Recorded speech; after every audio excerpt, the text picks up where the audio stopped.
Tenete 10 minuti di tempo? Io sì. Facciamo uno gnocchetto sardo con ricotta, pancetta, pomodorini e parmigiano. Volete fare pure voi? E già, pigliate carta e penna e venite a presa a me.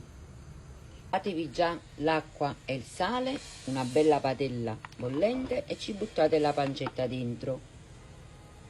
Ecco qua, la pancetta si è diventata croccante e la teniamo da parte.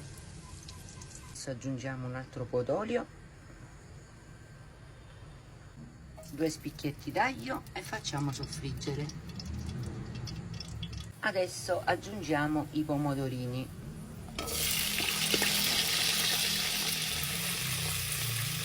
Due puzzichi di sale, poi regolatevi voi. I pomodorini cuociono, io vado a buttare i gnocchetti. Quindi sono pronti e ho rimosso l'aglio. Adesso nel boccale del mixer ci metto tutti i pomodorini. Ecco qua. Pomodorini, aggiungo la ricotta. Io ho preso quella là di cestino, a Napoli la chiamano ricotta di Fruscelli, e il parmigiano. Adesso facciamo una bella cremina. Ecco qua, guardate com'è venuta bella questa crema. Adesso unisco la crema e gli gnocchetti che prendo direttamente dall'acqua di cottura e adesso li facciamo saltare un po'. Facciamo zumbinare.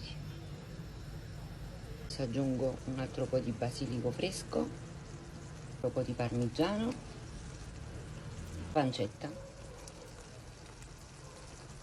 Adesso mischiamo tutto cose insieme. Facete un bello mesca Francesco, già sapete. Adesso assaggiamo.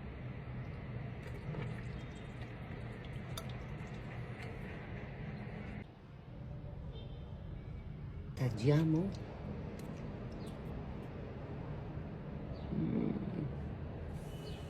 Buon appetito e buona giornata a tutti quanti.